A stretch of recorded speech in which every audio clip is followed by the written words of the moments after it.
Welcome to the school board of the Center Grove Community School Corporation. We are indeed honored to have each of you here this evening, and we hope that you will continue to visit us and support the things that we're doing for the education of the students in our community.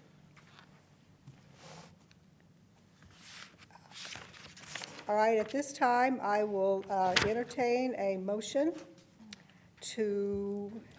mission statement. I'm going to read the mission statement.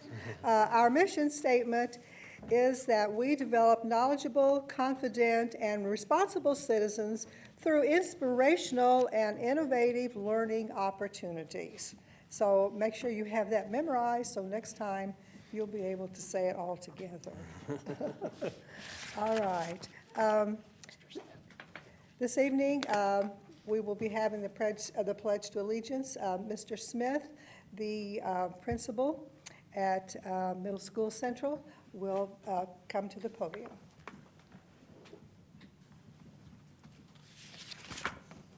So thank you very much, Board, for having us tonight. I'm super excited to be here tonight to not only have Middle School Central represented, but a very special one of our own, Middle School Trojan.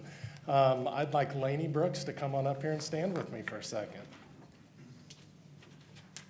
So I told Lainey she needed to come in her sweaty uniform from her cross-country meet tonight because I wanted to show you that we have awesome student athletes. So I am so happy for all of you to be here and kind of witnessing me celebrate one of the absolute best students we have at Middle School Central. Tell you a little story. It was 3 years ago. She was a sixth grader. I had a teacher by the name of Mrs. Lees come up to me like the third week of school and say, "Mr. Smith, you have got to meet Lainey Brooks." And that teacher didn't let me down at all because she introduced me to a superstar. Lainey was and has been a student of the month all 3 years that she's been at Middle School Central. She was our first student of the month in August for her new 8th grade team. So that's how quickly that the adults that get to know her and meet her recognize her as a leader. She carries an amazing academic load. So she's an honors student. She takes a class at the high school. She carries sport right now in cross country and then goes into swimming, right? Yep. And she swims all the time. And I asked her, "So what do you do in your spare time?" And she's like, "Hang out." The perfect middle school answer, because that's exactly what middle schoolers do. So she is a member of National Junior Honor Society at Middle School Central, which you have to qualify for by having an awesome GPA and an outstanding pillars of citizenship character. So just outstanding. She's a member of Student Council and will real soon be recognized during our Veterans Day program as she is part of our Veterans Day Executive Council. So it is with pride that I introduce to say our Pledge of Allegiance today, Lainey Brooks. I pledge allegiance to the flag of the United States of America and to the republic for which it stands, one nation, under God, indivisible, with liberty and justice for all. Lainey, Mr. Rob Daniels, okay. Sorry. Okay, we've moved down the Mr. line. Hubbard. Mr. Hubbard is presenting your certificate to you. Thank you so much for being here.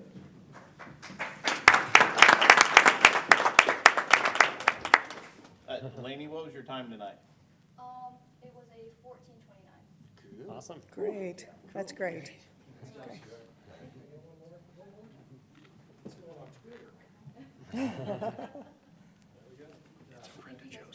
Thank you. Okay. Okay. Thank you so much.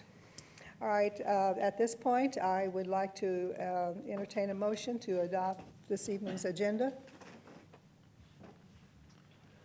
Madam President, I move that we adopt the agenda as presented. Thank you. Do I hear a second? Second. I have a second. Is there any discussion? Okay, all those in favor signify by saying aye. Aye. Those opposed likewise. Motion carried. Thank you very much. We go now to reports on our agenda, and I'm, Public comments, I'm oh, sorry. I was told we have no public comments, but am I correct? Is it written? Yeah, yeah.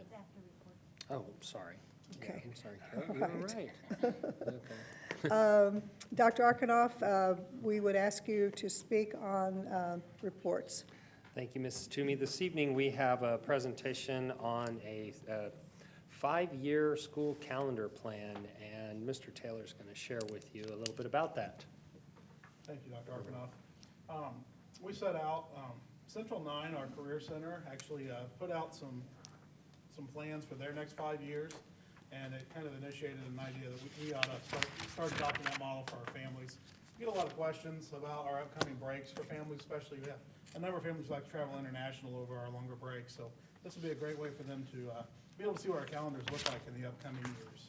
I'm going to share just a few highlights of the calendars we've developed. Tonight, they're being provided as a report, and then we'd ask the board to take action on these calendars at the October 24th meeting, giving our community some time to review and just kind of let them breathe a little bit. This is since this is such a long time that we're talking. These do run through June of 2025, so it would cover the next 5 years. Again, we aligned with our Career Center for our high school students as well as we could. We tried to match up the breaks to what the Career Center was doing. There are a few days here or there that are different, but no large 5-day gaps, which is great. Every school year begins in August and ends before Memorial Day, with the exception of the 24-25. We just could not get out before Memorial Day that year, but we don't go into June, which is a good thing. All breaks remain consistent. We're going to keep the 1 week at fall break, the 1 week for Thanksgiving break, 1 week, 2 weeks for winter break, and 2 weeks for spring break. Where possible, the winter break has 3 weekends. It's a full 2 weeks. There's 1 year where that wasn't possible, and it kind of splits the weeks. That just happens every 5 years in the way the rotation works. These calendars also do not show any waiver days. We took advantage of those at the start of this year, and we'll do another one right after winter break. Those are something that we'll look at each year as the state allows or disallows those days to continue. And we did note on there that it could impact the start or end of any school year if we take advantage of those waiver days. I think that's it for the report. The calendars will be provided here in the board packet and also on the website tomorrow, and our community will have a chance to take a look at those. Okay, thank you very much. Any questions from the board? How do we plan to get input from the community? Is that a Stacy question? Yeah, we'll put a little survey maybe on the calendar page to collect those questions. They're always welcome to contact us. Okay. Questions? I guess I have a couple comments. One, I applaud the we're not starting in July rule, and I applaud trying to get out before Memorial Day. But I also caution everybody, if they're trying to look 5 years in advance, we have no control over what the state might do. The state may tell us instead of 180 days, we need to go 185. So, I don't mind the idea of looking ahead 5 years, but things happen. So if anybody's planning huge travel around this calendar, I caution them. And I wonder if we shouldn't consider adopting a 2-year and then a 3-year advisory. Just think about it, and maybe if we're getting input from the public, if we get any, if people could tell us if they'd rather have a 2 or a 3 as opposed to a 5 with an advisory beyond that. Because I agree, the more we can plan, the better, but things can happen. Well said. All right. Any other comments? All right. Oh, and I'm sorry, I also like the consistent breaks. I think changing the fall break down to a week that we did a couple of years ago was a very positive change. And then making Thanksgiving the week, I think, was a positive change too. So I'm hoping that if we get public input, we'll find out what they feel about it. But it just makes a lot more sense than that 2 weeks we used to take and then come back a few days later and take a couple more for Thanksgiving. Okay, thank you very much. The next item on our agenda is approval of the consent items. Do I hear a motion? Madam President, I move that we accept the consent agenda as presented. Thank you, Mr. Alexander. Do I have a second? I'll second. Thank you, Mr. Russell. The motion has been made and seconded that we approve the consent items. All those in favor, please. I just have one comment to that. Okay. Ms. Toomey. I've noticed a couple of times, a couple of the field trip requests have come on our document retroactively. How is that happening? I mean, it's already occurred. How are we gonna? A lot of those are sports activities. Okay. Things, sorry, a lot of those are athletics, and they get changed at the last minute or things happen. There were a few towards the end of the summer where there were some camp things that happen once in a while. We do not want that to be the practice, Right. but we also don't want students going out when it already happened and you not knowing about it. Exactly. So- Well, and I know the one this time is actually the boys tennis Jasper tournament. They did that when I played tennis at Center Grove.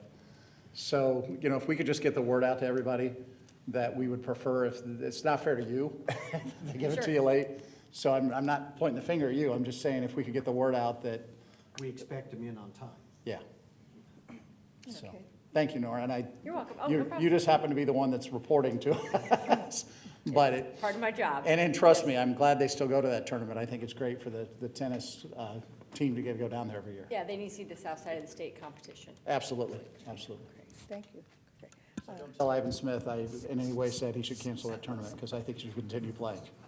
That's, All right, I think I have a motion to approve the consent items. Yes, ma'am. Second. And Mr. Russell has a second. All those in favor, please signify by saying aye. Aye. Those opposed likewise. Motion carried. Thank you very much. thank you.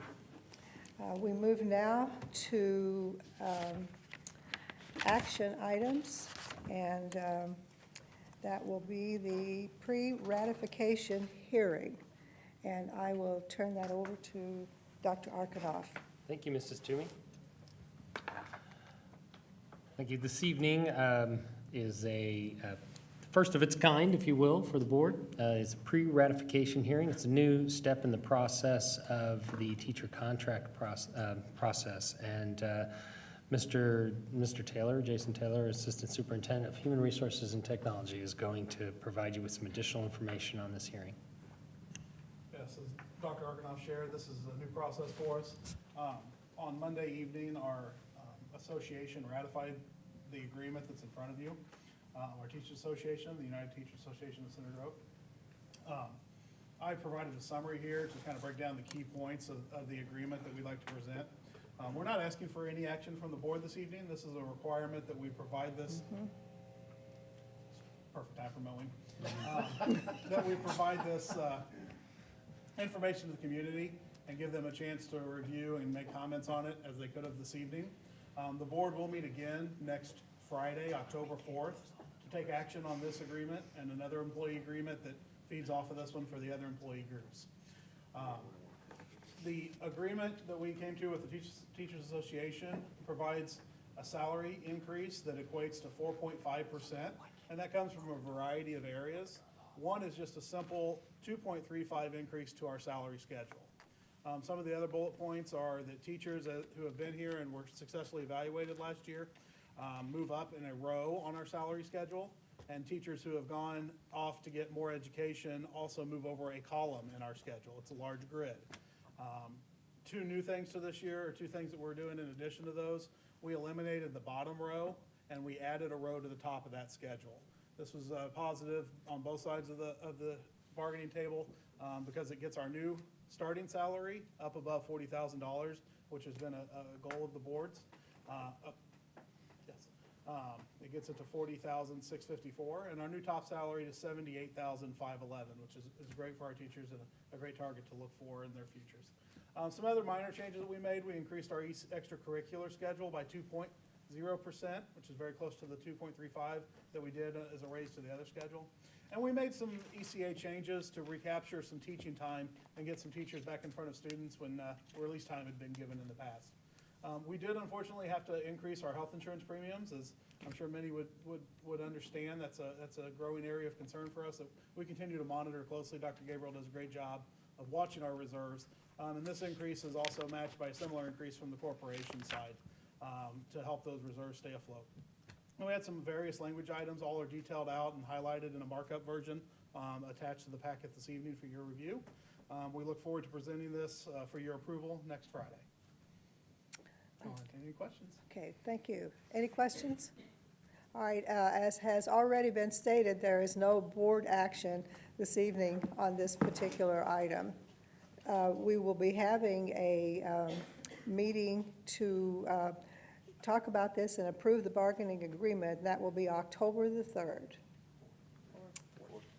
I'm sorry. Yeah, that's correct, October the 4th, Friday. right? Okay, Yeah. my book says 3. Okay, October 4th. All right. Moving on, our next item on the agenda is approval of the auditorium technical services agreement. And That's me. that's Dr. Arkanoff. Thank you, Mrs. Jimmy. This evening, I'm recommending the board approve an agreement for the auditorium technical services, and Mr. Taylor will provide you with some additional information. Thank you. This is an agreement to continue with a contractor that we've engaged over the past few years, Mr. Matt Murray, who has supported our auditorium, technology, lighting, and audio video. Some of the highlights of this contract, it will span for the next 24 months. It will pay the contractor $1,200 each month for a total of $60,000 in the annual. It also gives us some excellent language on renewal, termination, auto extension, how we will retain payment. And kind of the increase and change here is that we've added quite a number of new features to the auditorium. We've also, as you know, we have the new signage that's available, and we actually use outside of the auditorium. We would use it during other events throughout the building, and this contract would ask that in this case, it's MM Technologies Incorporated, which is Mr. Murray, would support that equipment throughout the high school. Also would take on the responsibility of scheduling and organizing events in the auditorium, which is currently handled by Mr. Knapp at the high school. And thanks to Ms. Parker putting that up on the screen, I realized I quoted the wrong monthly amount. It's $5,000 in a month to get you to 60 and a 12. So I apologize there. I'll entertain any questions on this agreement. Mr. Murray's excited about it, and we are too. He's been a great partner for the corporation.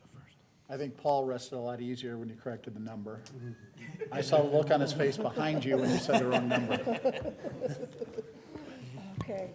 Thank you, Mr. Taylor. Are there questions from the board? It's more of a comment, so if you want to go ahead and make a motion. Okay, I will entertain a motion then for the approval of the auditorium technical services.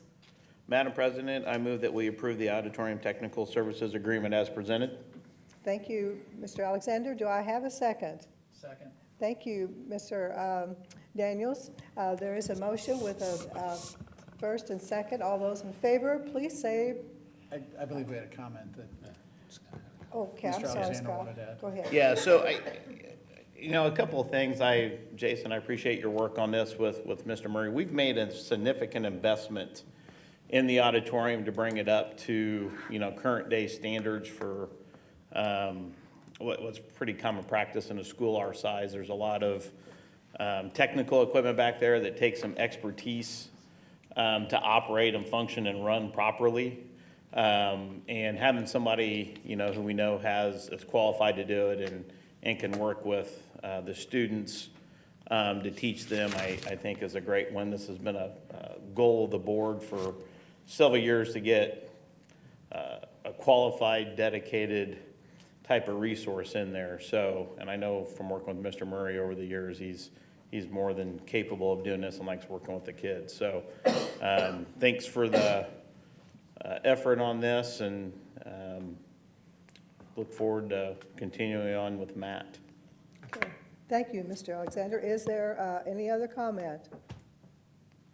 All right. I will entertain a motion for that approval. We have that, we just need to vote. I'm sorry. That's Scott and Okay, Rob. okay, all right. All those in favor of this proposal, please signify by saying aye. Aye. Those opposed likewise? Thank you, motion carried. We move now on the agenda to school improvement plans, and that will be Dr. Arkanoff. Thank you, Mrs. Toomey.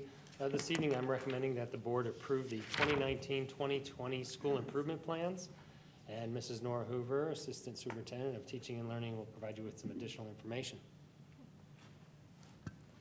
Thank you. Per Indiana code, all schools must annually submit a school improvement plan to the state. Also, per the Indiana State Board of Education rule, plans must be submitted prior to their governing body and approved. And the applicable legal standard requires that each school submit their full revised 3-year school improvement plan on a yearly basis to the state. All Center Grove schools must submit their school improvement plans for this current year to the Department of Education no later than October 11th. The Indiana School Improvement Plan is part of a process that promotes continual school improvement. To be effective, the plan should be viewed as a living document evolving as circumstances change during a 3-year period covered by each year's submission. So every year the plan's goals change with the new data that they use as they're revising. Each Center Grove school has reviewed and considered its statewide assessment data and reviewed their school improvement plan to reflect their current building needs. The student achievement goal for each building is the basis for their strategies and their professional development focus throughout the year. And so what you see is a summary of each school's academic goal. Okay, thank you, Mrs. Hoover. Are there questions from the board? I applaud this every year, and sitting down, I know the state tells us to do it, but what I like when I see it is the fact that each school sits down and has their own. And the fact that you can tell they really sit down and think about what is needed for our school, because each school has different challenges. So I always appreciate, Nora, I know you lead that effort. And you know, I know when a goal starts with all students, I know it's a goal that probably won't be achieved, but it's a goal that we need to strive for. When we say all students will improve their math skills, all students, I mean, I think it's great, and I like the fact that each school has different ones. Thank you, Mr. Daniels. Other comments? I kind of looked at it a little differently. I was a little, not concerned, but why it seems to be very much in the elementaries, all math and nothing else. Why, where are the other subjects? That's a great question. And so our elementary schools have been working very uniformly on math and creating a guaranteed and viable curriculum, so no matter what grade and what school a student's in across our district, the focus in the classroom and the content is exactly the same, and how they're assessing that. And that's what's driving their PLC work to improve that. And our math was our first focus of guaranteed viable, and the subject that's the farthest along, we've also been working in writing and science. This year the focus will be to create that same kind of targeted, guaranteed viable curriculum in our reading. And so a lot of them, because we're not there yet in reading to know exactly which standards we're gonna make priority standards, it's a little harder to do that and set that goal. So they're using, I think we'll be using last year's iLearn data in its first year to set those priority standards and create our essential learnings. So it's very valuable data, but they didn't want to set their goal on that until we put that plan into action. Thank you, Mrs. Hoover. Questions from the board? I guess, I kind of want to echo Mr. Russell's comment there, because, I mean, if I remember correctly, it's been a while since I've looked at the data, we compare fairly well with our peer groups in math, but we seem to lag behind a little bit in English. Is there a, I mean, obviously we need to have a game plan to get us with our peer groups. I mean, I know the testing's new and changed, and I'm not sure how you compare apples to apples at this point, but we tend to lag behind in English. So I'm with Mr. Russell, I'm a little surprised. Across the state, reading scores are lower.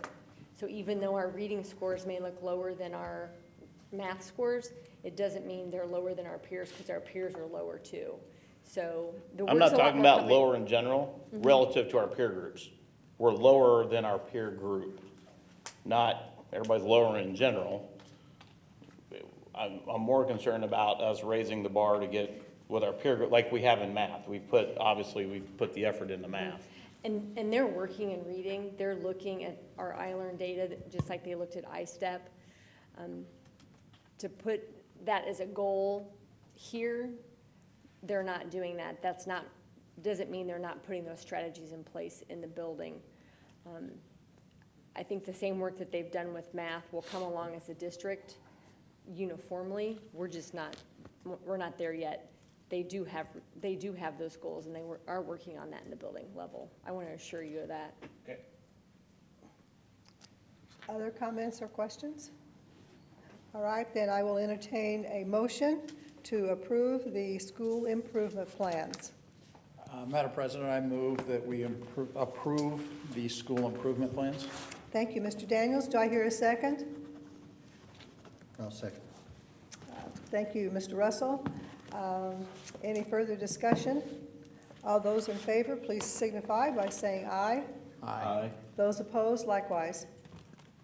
Motion carried. Thank you. Thank you very much. Thank you, Mrs. Hoover. Thank you. All right, moving along on our agenda, we will be talking about the approval of resolution for the INPRS 1996 reduction plan. Dr. Arkanoff? Thank you, Mrs. Toomey. This evening, I'm recommending the board approve the resolution to establish acceptance dollar amount reduction for the INPRS 1996 account, and Dr. Gabriel will provide you with some additional information. Thank you. The legislature approved an allocation of $150 million to be deposited into INPRS, which is the Teachers Retirement Fund, relabeled. And as a result of that, the expense that we have in contributing to the Teachers Retirement Fund has decreased from 7.5% to 5.5%. And part of the legislation that was passed requires that each board identify what the savings was and also what they intend to do with that savings. So that's what you see in this resolution. The first, be it resolved, states that we estimate the savings as a result of this change to be $448,500, and that is just an estimate that changes for a whole variety of reasons, but that's the best that we could come up with. And then the issue of what our plans are for that money is that for 2019-20, that money is used to pay part of the increased cost of teacher salaries. That's the settlement that we just talked about, and that's the expense. That's where those dollars are going. So this evening, we're asking the board to approve this resolution. Okay. Thank you, Dr. Gabriel. Do I have questions from board members? Comments? All right, I will entertain a motion for approval of the reduction plan. Madam President, I move that we approve the resolution to establish the anticipated dollar amount of the reduction in the school corporation's employer contribution as approximately $448,500, and it shall be used to pay increased cost of teacher salaries for the 2019-20 school year. Thank you, Mr. Russell. Do I hear a second? Second. Thank you, Mr. Alexander. The motion has been made and second. All those in favor, please signify by saying aye. Aye. Those opposed, likewise. Motion carried. Thank you. Thank you. Moving right along in our agenda this evening, we are down to an additional appropriation hearing and resolution for the Public Safety Building Project. Dr. Arkanoff. Thank you, Mrs. Toomey. This evening, I'm recommending that the board approve the resolution confirming lease, approving issuance of the bonds, a resolution approving additional appropriations, and this is in regards to our public safety building project. And so this evening's board meeting has been appropriately advertised, and an additional appropriation hearing. And tonight, Dr. Long and Assistant Superintendent and Dr. Gabriel, Chief Financial Officer, will provide some additional information. So with that, I'll turn it over to you, Mrs. Toomey, to open the hearing. Okay, I now open this public hearing. I would like to call on Dr. Bill Long to provide information about this project. Dr. Gabriel will then provide information about the additional appropriation. This is the appropriate time for members of the public to comment on the additional appropriation or the information presented this evening. Are there any members of the public present who would like to comment? No, before we do that, we need to let them present. Okay. Sorry. Okay, I'm sorry. Go ahead, Dr. Gabriel. Okay, I'll start off. Okay. And then I'll hand it off to Dr. Gabriel. Okay. Before I get started, I'd like to introduce a few people we have in the audience tonight. Mr. Kevin Cooper from Axis Architect. He's the architect that we've been working with along with both fire departments. Mr. Jim Goley from AECom Hunt, you guys all recognize Mr. Goley. Becoming a also- permanent fixture, isn't it? Yeah, he As is. we We're gonna get him continue a to grow, seat. as we Amen. continue to grow. Also Front with row us, seat. we're very happy to have with us Chief Jeremy Pell from White River Township Fire Department and Chief Eric Funkhauser from the Bargersville Community Fire Department, along with Mike Hoffman from White River Township Fire Department. So we have great representation from our public safety people that are going to share this building with us. So to start off with, just remind everybody where this idea came from and then where it's going to go. We started talking about a deterrent after we had our safety audit done by Safe Havens International, and one of the things they talked about was having a quick response. And you know, while that was going on, we were working with White River Township Fire Department to help them find a location to replace Station 53. We came up with a place kind of tucked in between Pleasant Grove and Middle School North, and started realizing the advantage that we have for both quick response and a deterrent by having them in front of two of our buildings. When we look at this main campus here with the high school, the middle school, and Center Grove Elementary, along with our alternative school and the number of staff, we have between 5,000 and 7,000 people on campus during the day, which is like a small town, a pretty good-sized town. So we worked with both fire departments to come up with a location to put a public safety building that our own Center Grove Police Department would be in, along with a place to monitor our cameras and our alarm systems. That was one of the things that Safe Havens International suggested too, that we do some live monitoring, which would help provide a quick response and which would help provide a deterrent. So we recently purchased the old Orchard building for everybody that's been around here for a long time, where that kind of light green square is with the red circle. That was the old Orchard building. On that building, we plan to place a public safety building where we will house the Center Grove Police Department, the White River Township Fire Department, Bargersville Community Fire Department, and an auxiliary office for the sheriff. So if you look at this, this is just kind of an overview of what the building would look like in relationship to where our maintenance facility is, where we store our equipment, and some other items in there that we need for the main campus. On the next slide, you can see this is where the police department will be located, along with the sheriff's department. We'll also put our health services coordinator over there, part of our safety team. In the blue at the top of the screen is the police department areas. The light green is the health services, and then the I don't know, brownish color is for the sheriff's department there towards the bottom. And then on the and then the bays there, where we would have 3 bays, enough place to put either a rescue truck or a different fire truck, an ambulance, and a place for one, you know, a police car or police vehicle if we needed a place to put in there.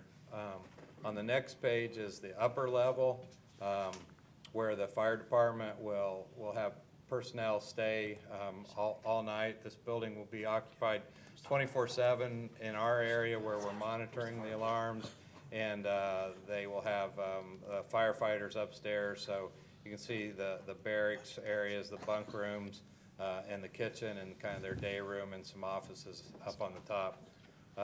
Dr. Gabriel will now talk a little bit about how we're going to pay for that and the projected estimated budget that we have. Before I begin, I'd like to introduce 2 people also. Mike Shoemaker is here with Stiefel. They're our financial advisor on the bonds that we sell. And Jeff Quackenbush is with Barnes and Thornburg. He's our bond counsel for the bonds that we sell. The budget for this project in total is $5,170,000. That's the amount of the bonds that will be sold. The hard construction costs are just over $4 million. In addition to that, we have various soft costs that we have to consider the primary ones are the costly architect and for the construction manager. We'll be paying some for loose furnishings, and the areas occupied by the fire departments, they will be paying for their own furnishings in that area. We'll pay for the rest. With some other miscellaneous testing and insurance, we added up $125,000 for the whole financing of the bonds, and that brings us to $5,170,000 in total. These next few slides you're going to see 3 times tonight, and that's because we're required to talk about the tax impact of these bonds. And I think the message that we're trying to portray here is that we have maintained the same total tax rate, or a little bit less since 2009. We see that continuing into the near future. Of course, if the referendum passes, that changes. But for everything else, these bonds for this project will be sold within the existing tax rate of something between, as you can see, a low of 95 cents and a high of $1.04. We expect to stay within that same range. The next slide just gives you some other information that I think people want to know, and that is you can see how our total tax rate relates to the other districts in our county. This is based on 2019 because, of course, we don't know what it's going to be like for 2020 so far. We have been in this same relative position for many years, right about in the middle of the pack. And then the last slide, again, is one we've used to just talk about our total tax rate. We anticipate for 2020 it will be $1.02. If the referendum passes, that would be 11.5 cents higher, which would be $1.13.5. So that's just some comments about the financing and the tax impact, and I would turn the hearing back over to Mrs. Toomey. Thank you, Dr. Gabriel. This is the appropriate time for members of public to comment on the budget or the information presented this evening. Are there any members of the public who would like to speak or comment? Thank you very much. Are there members of the board who would like to comment? All right. Let me comment first. Obviously, I've kind of paid special attention to this project because of my background, in the fire service. And the one, I guess, thought process is, this is a proactive approach to the safety and security of our students and staff here on the high school campus. And I know one of the goals we talked about even after we visited Littleton, Colorado, was how can we take a more proactive approach to the thought process around safety and security.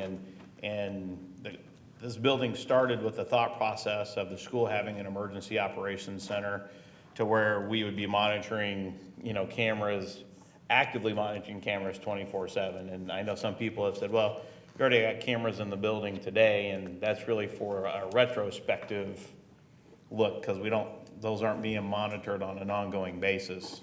And as Dr. Long and I dove into the project a little bit, the small incremental cost to add the additional room for the fire department and the sheriff's department and the other public services that are wrapped into this was very, very small and incremental, compared to the entire cost of the project. And partnering, with our public safety officials, I think is huge for the school to have the partnership that we do with Chief Pell and Chief Funkhauser in both fire departments. I can't think of a better deterrent than to put this building across the street from the main entrance of the high school. There's always going to be people there 24/7, and just activity around the campus, I think, will be huge. One of the things we did learn out in Littleton, Colorado, when they began the active monitoring of the cameras on a 24/7 basis, their vandalism rates dropped significantly. And I mean, obviously Littleton's a little bigger than we are, but anything we can do to help protect the buildings even from, the basic vandalism or, what's going on after dark and those types of things, I think is a huge win as well. So, I want to thank Dr. Long and for working with Chief Pell and Chief Funkhauser and Mr. Hoffman and the Sheriff's Department to kind of bring this full circle and make this a reality. So the partnership, I think, is huge. And we've had several people comment to our police department at was it the NASRO conference that we got a lot of people nationwide that want to come have a look at this once we get it done, because school safety is on the top of everybody's mind moving forward, and a proactive approach like this is, I think, a huge step in the right direction. So, thank you, Dr. Long. Thank you. Other members? Go ahead. Mr. Hubbard? Yeah, just not to, I don't want to repeat everything that Scott just said, but I just want to take a special minute just to thank Bill and his team for doing this. And I know that you guys started on this a few years ago, so I also want to thank a board member that's not here, Adam Norman, because I know he was involved in some of this initial conversations of that and stuff.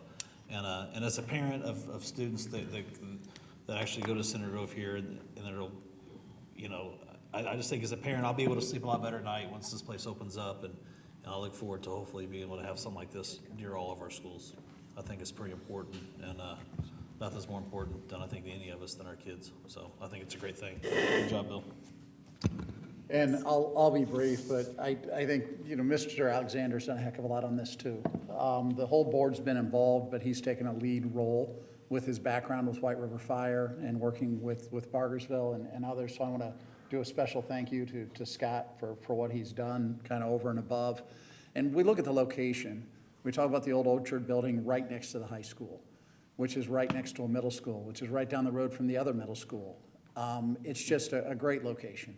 It's just a wonderful, God forbid, we all send our kids to school. We want to see them come home safe at night. And anything we can do to increase that's just a wonderful thing. So I'll be short and just, thank Mr. Alexander and everybody else that's been involved, because I think this is just a perfect example of kind of different public agencies working together to do the right thing. So thank you all for your involvement. And I'll just echo, for me, it's coming from the kids' perspective on, do they feel safe coming to school? Do they feel safe when they're here? So when you put buildings like this where they see it every day, they know it's there, I think that helps give them a sense of security on that part. We are a 24/6 community for these buildings, especially here on the main campus.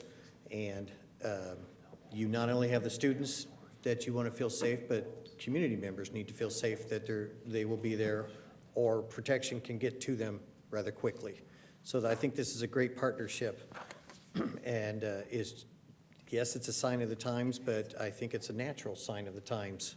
And I think we're being leaders in this. And like they said, we will have people coming here looking at Center Grove, and how's Center Grove doing it? And as an alumni, I think that's cool.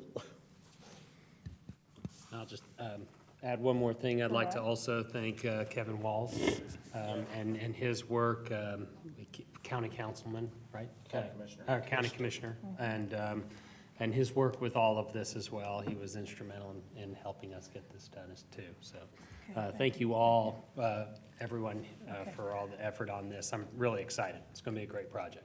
Are there any members from the public who would like to make a comment? All right, thank you. I will say that there will be no board action taken this evening, but there will be a meeting to approve the budget. Oh, there's an action. Oh, I'm sorry. Oh, we do have to do action on this, okay. Oh, you turned the page already. I turned the page wrong. Got ahead of myself. Okay, right. So you need Okay. a motion. I need a motion, all right? Madam President, I move we approve the resolution confirming the lease and approving the issuance of bonds and BANs and Great. related matters. The resolution approving the additional application for the public safety building project. Thank you. Do I hear a second? Second. Thank you. Motion has been made and second to approve the motion. All those in favor, please signify by saying aye. Those opposed likewise? Motion carried. Hey, Thank Okay. to the fire chiefs, I think a couple of my board members wouldn't mind doing a ride out once everything gets built.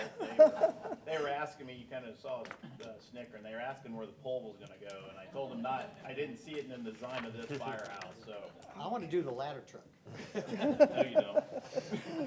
Yeah. We can make the ride-along happen, and we can also give tours of the new facility. that's Oh, in cool. Pleasant Grove. Oh, yeah. Does it have a pole? It does. Does it Does it have a pole? All right.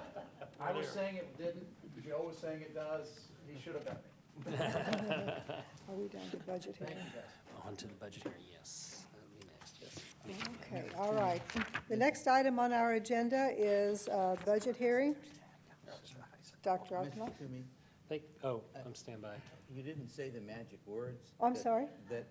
That first hearing was closed, and you probably need to do that since we have 2 more hearings tonight. Yes, you need to Okay. close out. Oh, All thank right. you, Paul. Thank you very much. Okay, that hearing is closed. Okay, thank you. Dr. Arkanoff? Thank you, Mrs. Toomey. Let's see, this evening, is a hearing on the 2020 budget. No board action will be required tonight. This evening is a hearing for the budget, and I'll turn it over to you to start the hearing. Doc- Yeah, so you'll go Okay, ahead. I would like to now open this public hearing, and I would like to call on Dr. Gabriel to provide an update on the budget. Thank you. As we just said, there's no action taken tonight, but this is a hearing to give the public an opportunity to see the budget, and then we will take action on it at our next regular board meeting. I just would want to say that I have a presentation. I'll try to cover it as quickly as possible this evening, but there's a lot more information, this presentation, and a lot of other information available at this web address on our website if you want to dig more into the budget. All right? So this evening, before I get into the financial figures, I just wanted to talk about some major issues, which I do every year. First, the referendum, then what's going on with enrollment, then our capital project needs, and our bus replacement needs. So the first thing we'll talk about is the safety and security referendum. I think board's probably tired of hearing about this. They've heard this many times. I think most of the other people in the room have also, but it's important to just make a brief mention of what the facts are with respect to this. We present this as a completed budget, even though, of course, it has not yet been approved by the voters, but if it is, this would take effect in January of 2020 with the rest of the budgets. And you see the breakdown of what we intend to spend the money for. It's about $3.1 million in property tax revenue, and just about a third of that for mental health and classroom support, a third for live monitoring, and about a third for fast response deterrence. The specific money that we're asking for is 11.5 cents per $100 of assessed valuation, and you can see 2 examples of what the impact of that would be. And we also have on our website a tax calculator so that individuals can go out and put in the individual value of their home and see the impact that it would have on them. And I've just shown the ballot question to make it an official part of this presentation. It's rather lengthy because of the requirements of the law, but after you get through all the boilerplate, you see that we're asking for 11.5 cents and for the 3 things that we've just talked about.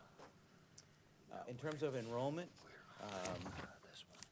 it's important to understand that this information is as of September the 4th because we needed to advertise the budget.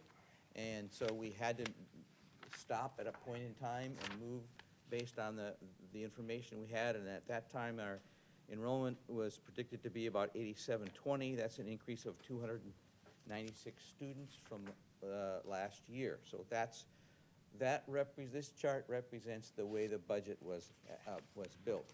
In terms of the most up-to-date information, our official enrollment count is September the 13th.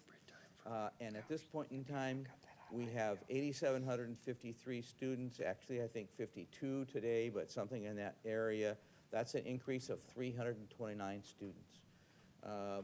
That's the biggest increase this school district has ever experienced. I have data that goes back through the baby boom back into to 1959, and we've never seen an increase that big before. The state funding formula provides us with approximately $5,700 per student. So that's a little bit about enrollment. Next is the capital projects needs, and there is a capital asset plan available on the website. But that includes only projects that are specifically over $10,000. Since 2010, we've supplemented the CPF revenue with bonds, and we intend to do that again this year. And I say this year for 2020. We'll be selling $4.8 million in bonds, the same amount as last year. And these will support projects in our maintenance department and in our technology department. In addition, this year, we're doing something a little bit special, and that's selling another bond for $3.4 million. And that's primarily focused on the purchase of land around the high school campus and as an additional site for our next elementary school. We'll go over this again when we get to the next hearing. But we're also planning to a project to improve traffic flow around Maple Grove during parent pickup and drop-off. So the next two slides provide the detail on it. This slide shows the different areas of the maintenance department where we're allocating this money, both in the original CPF and in the bonds. The next slide shows the technology projects that we're doing. And the next slide talks about the special project, the special bonds that we're doing for these special projects. Then the last major issue is the bus replacement plan. And this shows you a picture of our plans for the next few years. It's a 5-year plan. This year, we're planning to replace 10 buses at an estimated cost of about $1,032,000. Well, we have budgeted $1,032,000 for those replacements. So that is a summary of the major issues, and I'd like to just then go ahead and talk about some of the facts and figures. This first slide shows a summary of the expenditure and revenue that we have developed for each of the funds. In the education fund, it's a balanced budget of $52,220,000. Operations is a balanced budget of $19,640,000. The debt service is a little bit unique in that there's a formula that determines the amount of cash balance that we maintain in that the state prescribes. And because we are decreasing the amount of cash that we will keep in this fund, we can budget a little bit less tax revenue at $18.7 million compared to the actual expenditures of $19,140,000. In addition to that, you see at the bottom the referendum fund, which, including the miscellaneous sources, should generate about $3,485,000. In terms of tax rates, the education fund has no tax rate. The operations fund is down just a tiny bit. We're predicting it to be 0.4211. Similarly, the debt service fund is down just a tiny bit at 0.5997. Our total rate down 0.003 to $1.208. All of that comparing to last year before there was a referendum in the picture. And as we've said before, if the referendum passes, that will be a tax rate of a maximum of 11.5 cents. As we've done in prior years, we advertise a higher rate to guard against any errors that we may have made in estimation or procedures or changes in the assessed value, things like that. So we do advertise a higher rate, but our estimates in the past of what we expect it to be have always been very accurate in terms of where it's going to land. This shows our long-term tax rates. So this is the second time you've seen this slide. But that's the same information we've had before. We're predicting next year to be $1.02 without the referendum, $1.13.5 if the referendum passes. And again, our comparison with other districts that you've seen before. Also, each year, we take a look at the average homeowner, or a typical homeowner, and we've used $300,000. We believe our average home is less than that, but this shows the impact of this tax rate. And as the impact was a very tiny decrease, this ends up saying that this sample taxpayer would pay $5 a year less. So it's just about exactly the same as what it was the prior year. And for this taxpayer, the referendum would add $187 annually to their tax bill.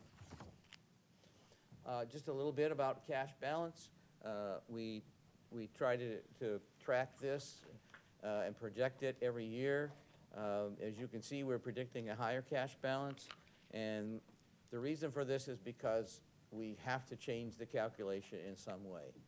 Prior to 2019, we had a general fund. It doesn't exist anymore.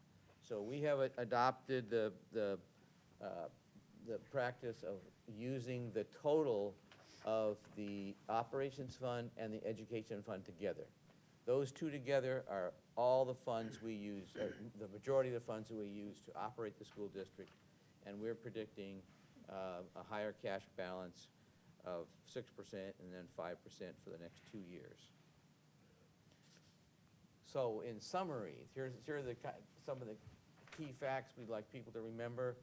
The referendum for safety, security, and support would generate in total about $3.485 million for 8 years with a 2020 tax rate of 11.5 cents. That would be the maximum. The education fund and the operations fund are balanced budgets this year. Current enrollment is up 329 students to 8753, and that final enrollment is probably going to change one way or the other by 3 or 4 kids when we get the very final numbers. Our 2020 estimated tax rate without the referendum is $1.0208, down 0.003 from this year. And as we said, the impact on a $300,000 home is almost nothing. It's $5 down without a referendum, $178 increase with the referendum. Here again is some ways to contact us. My email address and Stacy Conrad, our Executive Director of Communications, email and phone number. As I said, lots of information on the website. And also there is a state site where you can view all Indiana budgets, which is referred to as Gateway, and you see the address there. So with those comments, I'll turn the hearing back over to Mrs. Toomey. Thank you, Dr. Gabriel. This is the appropriate time for members of the public to comment on the budget or the information that Dr. Gabriel has just presented. Are there any members of the public present who would like to comment? Hearing none, then I would like to close this public hearing. Are there any board members who have comments or questions?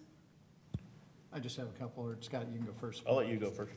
I would let you go first last time. So. Yeah, I think it's fair. Go back to slide 22 if you could, the one right before this one.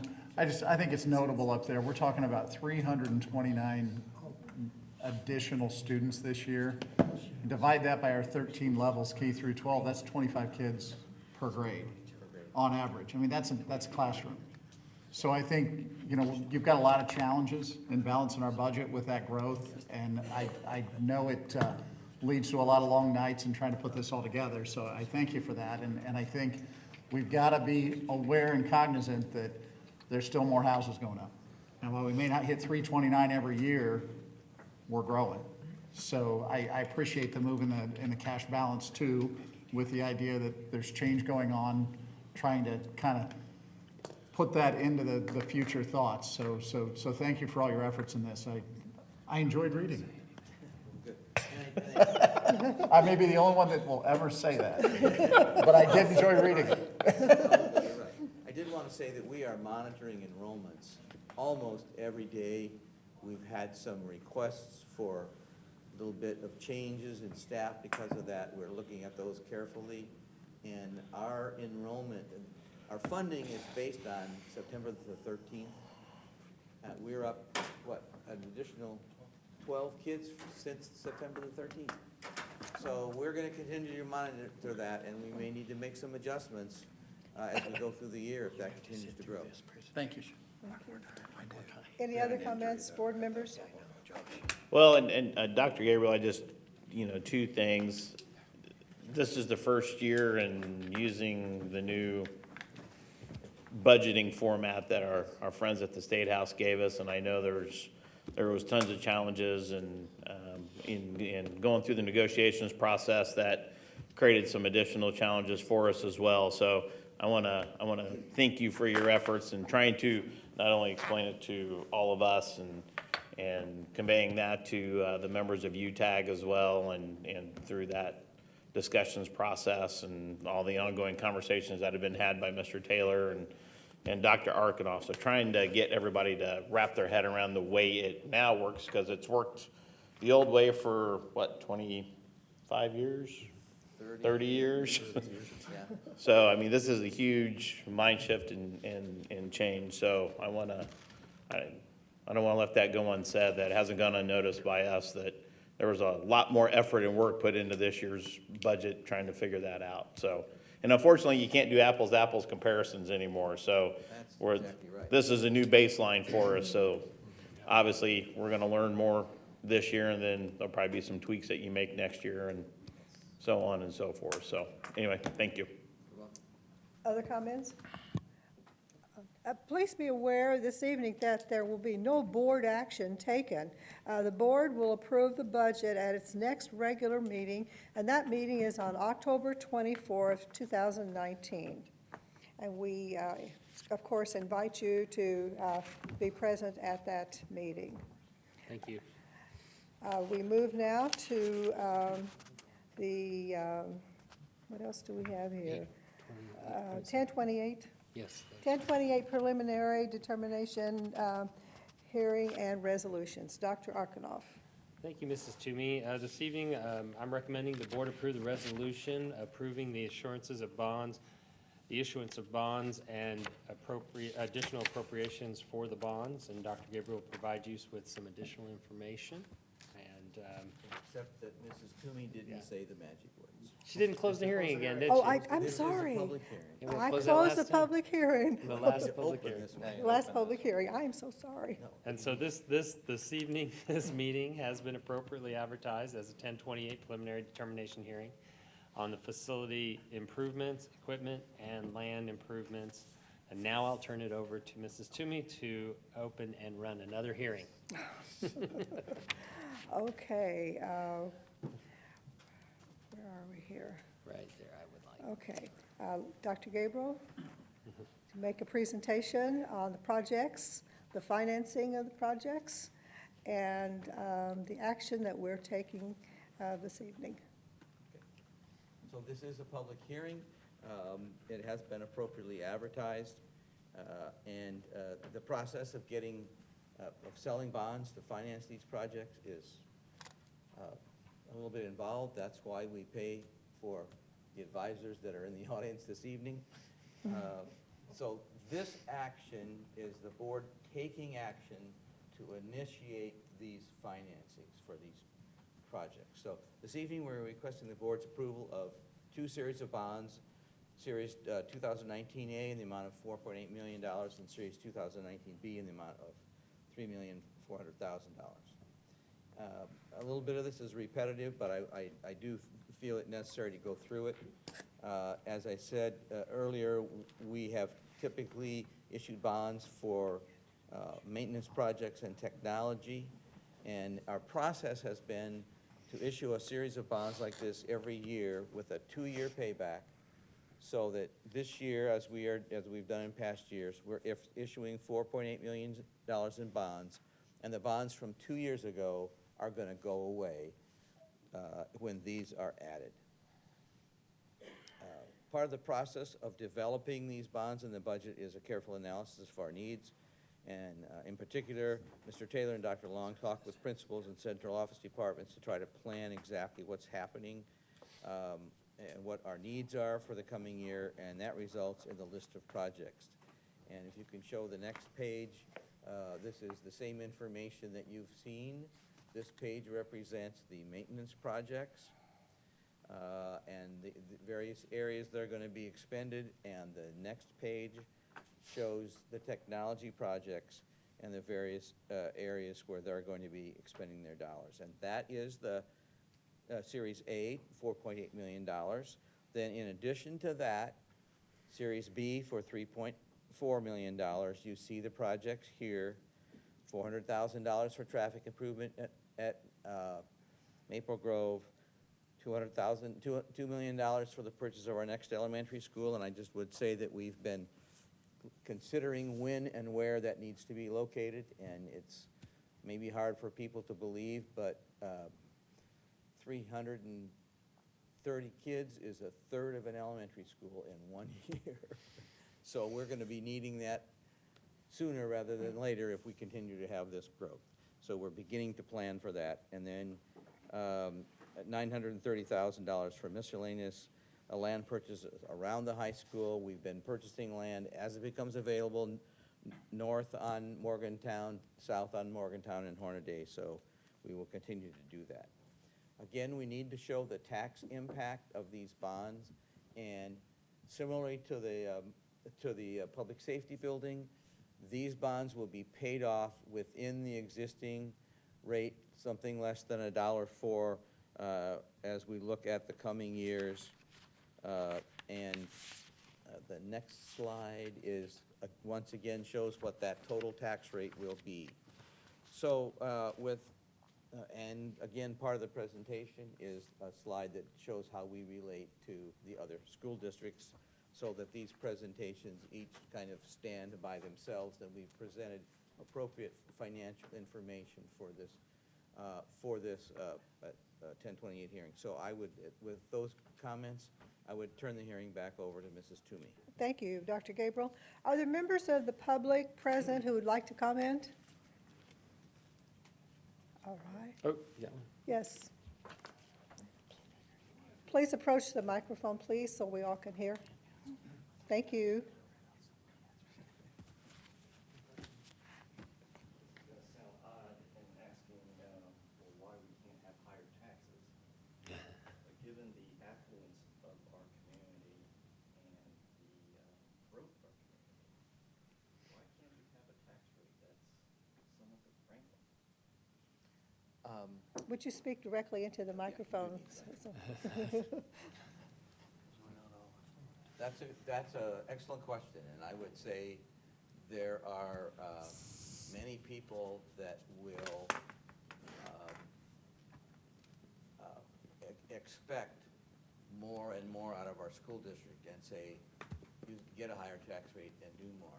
And there are many people that will say, I don't want anything to do with the higher tax rate, just keep it low. So we have taken a position for a while that our planning for debt is going to try to maintain that tax rate level as long as we can. That has lasted since 2009. It'll go through 2021 with these projects that we're talking about here. I think as we look to the future, that's probably going to change. The referendum, if it passes, obviously we are hoping that it will, would cause the rate to go up by 11.5 cents. That's not reflected. Of course, this is a comparison of last year, of the current rate.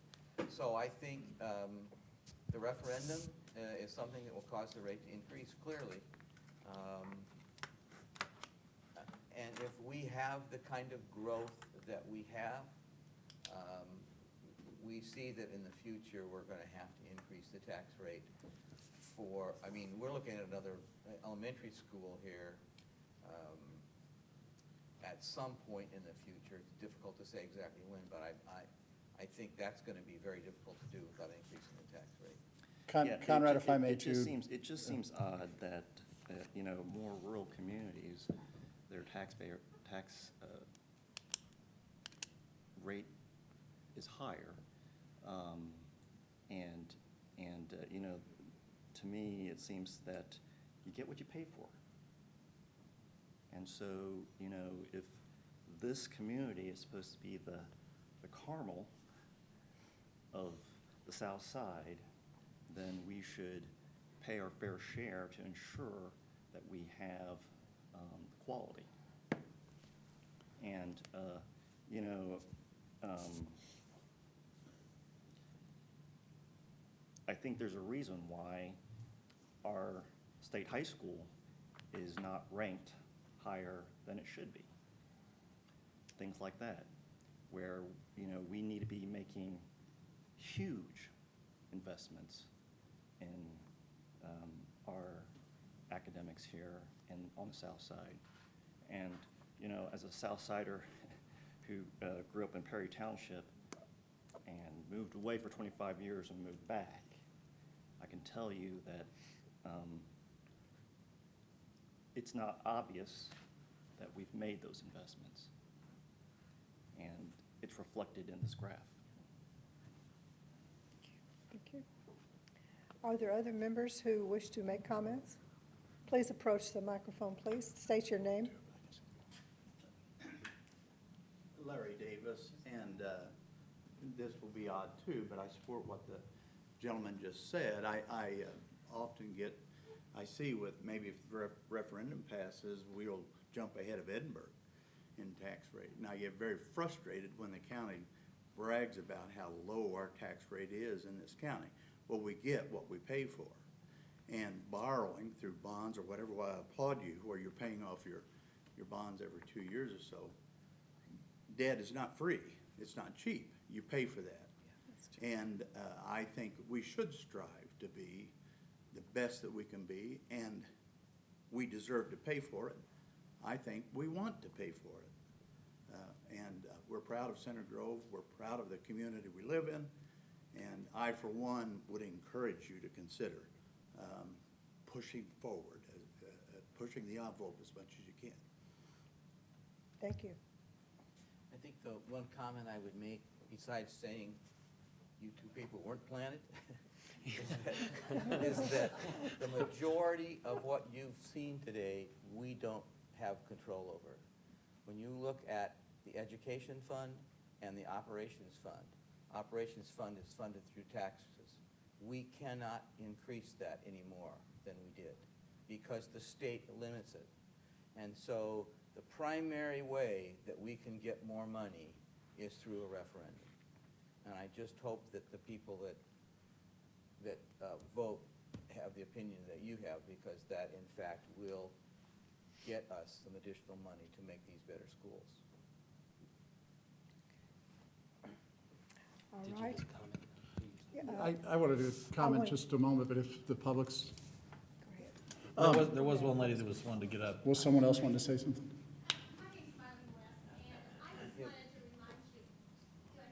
Please, please. I just wanted to remind you that, as driving my school bus, I go past house after house after house of older people that have no children in our school system. So we can't forget that whenever we're making, decisions with taxes, because we don't want to force any of our citizens to be able to, not be able to be in their homes. And not everyone in the community is as affluent as what others are. And yes, we want good schools, and nobody's prouder of Center Grove than I am. But just remember that some of our citizens continue to pay to educate children that they've long had leave their home. So that's all I had to say. Thank you. Thank you very much. Other comments? All right. I will now close this public hearing. Are there any board members who have comments or questions? I just have a couple of comments. First, I thank the 3 public members that spoke up. I always like when people show and they give their opinion. And I'll try not to Conrad say boiler up too loud. I see his producer. But at the same time, it is a fine balance. It's a balance between what's the appropriate rate. And I think there's a couple of points I want to make sure that they don't go unnoticed. One that Dr. Graybill pointed out, The number you saw up there, that's only part of the funding. We are kind of a prisoner to the state on our operations fund. We get approximately $5,700 a student. Other schools get a lot more a student. So when we're talking about teachers, when we're talking about some of those expenditures, we're kind of a prisoner as to what they give us to do that, and we do the best we can. We also challenge the administration to keep the tax rate as low as possible, but don't sacrifice the quality of our education. And if you look at some of the changes we've made in the last few years, Technology Center, we've got changes at the high school and new elementary. I think we're doing the best we can to strike that balance in a growing district. There may be a day where we can't keep that even tax rate, but we do everything we can to try to challenge Dr. Gabriel to manage the debt so that when debt is coming off, we're looking for that next investment. But when we're talking about 25 students per grade a year, we may not always be able to do that. With the safety and security stuff, those that speak in favor, please go out and vote. We want our kids to be safe. And this all wraps into kind of the vision of the board, the vision of the community, the vision of the administrators, everybody else. So I appreciate public comment, but that tax rate's only part of the picture. And yeah, we all want safety, we all want security, we want the best education possible, and it's a fine balance. We don't want to go crazy on tax rates, but we do want to continue to give quality education. So thank you for your comments. Other comments? All right, excuse me. May I have a motion to approve the 1028 preliminary determination resolutions presented this evening? Sorry, I gotta get back to the motion. My iPad went into sleep mode. Madam President, I move that we approve the resolutions approving the issuance of 2019 A and 2019 bonds for facility improvements, equipping, and land improvements, and the resolutions approving an additional appropriation for these bonds. Okay. Other comments? Okay. Okay, I need a second. Second. Thank you, Mr. Russell. Those in favor, please signify by saying aye. Aye. Motion carried. Now, please be aware that the board will approve the budget at its next regular meeting. And that meeting will be held on October the 24th. So write that down in your calendar, and we will be approving those things that I mentioned. We're ready for other business. Okay. Let's see what we've got here. Here we go. Other business. Other business. Do we have other business to come before the board this evening? All right, announcements? All right, I do have some dates if you would like to. Oh, I'm sorry, we had something here. We had some other business, right? Okay. Well, Go I guess ahead. just a couple of things. Go ahead. We kind of breezed by it when we did the pre-ratification hearing, but I want to thank Dr. Gabriel and Mr. Taylor and Dr. Arkanoff for their work on the teacher negotiations. I know we called Dr. Gabriel back when he was almost home or partway home one night, and he came back and spent another 2 hours with us, going through some budget items with us, and I greatly appreciate that and all the work that you guys put into that. On a different related note, one of my additional board responsibilities is the non-voting advisory member to the Greenwood Redevelopment Commission. That's a mouthful. Lots of exciting things going on. The new Cummins project is extremely exciting, and I'm hoping they got the $1 million figured out with C9 that was promised in that. I haven't heard a final resolution on that, so I'm hoping that conversation is underway. And It is underway. I think C9 is still waiting to figure out how that's gonna be funded, whether it's a one-time or over so many years, or how that's gonna work out. let me know if there's something I can do to help out with that. I appreciate it. So, there's lots of exciting things going on, over, with the city of Greenwood, and that will only matriculate our direction with more students, more houses, and, more educational needs, so. Okay, anything else? I would remind you that, I just have one thing. Okay. Sorry. And I think, as he said, we kind of didn't mean to gloss over, but kind of ran through the raise and the teacher salaries. The group that put that together, Scott Alexander didn't mention himself. He was very instrumental in that. our starting salary for teachers now is over $40,000 for the first time ever. And I think that's a big accomplishment, incrementally going in the right direction for teachers, that we got their starting salary to that point.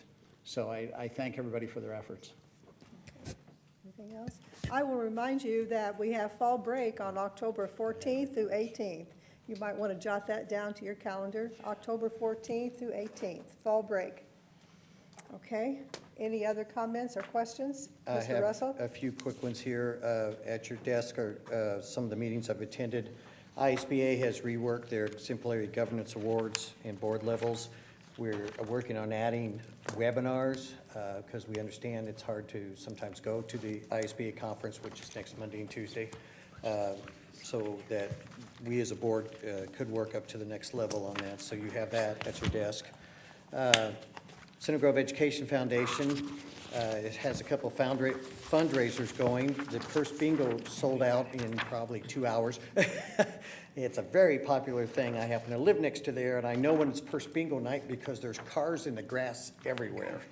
It's a very popular thing. They also have a Pacers game fundraiser coming up that's been a very successful thing for the last 4 years, basically, 3. Oh, really? Okay. It is November 3rd, 5 p.m. Is that a Sunday? Yeah. Pacers versus the Bulls. You can find tickets on the website, at the foundation website. You also have the agenda for the state, Indiana State School Board's meetings. The concern that day, a lot of it's mishmash stuff, but concern that day is they were talking about school letter grades, and just to be blunt, it's a mess. There's no other way to describe it. Across the state. Across the state, not just us, yes, across the state, it's a mess right now, so it's, awesome. yeah. You also have alumni and friends. We have homecoming coming up. The group's done a great thing this year. We're gonna have, you can buy a ticket that will get your meal and into the stands. We're having, to the best of our knowledge, the oldest living alumni will be part of the parade. There will be a tour before the meal at 5 o'clock, 5:30. So it's that finally first step of getting back to having alumni work with the homecoming situation. You also have, it's a, what do I want to call it? The new Center Grove Alumni and Friends Hall of Fame criteria. Again, this is a working document at the moment. I want to give Jason Mueller credit on that one. Come up with that. So lots of exciting things going on there at alumni. And I just want to give a shout out to Mrs. Rako. Let me tell you the changes that have gone on since she has taken over the foundation, and we've worked with her on the alumni. She does it very pleasingly jovial, and she volunteers on a lot of other things as well. So great asset to the school. Yes, Mr.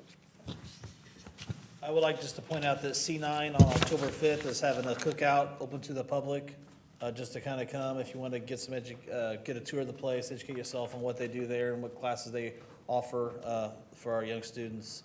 You guys are all welcome to attend. I encourage it, and it's open to the public once again. Okay, great. Thank you. Central 9 is a great place, and we really need to continue supporting it because it's a great place, a great opportunity for our students.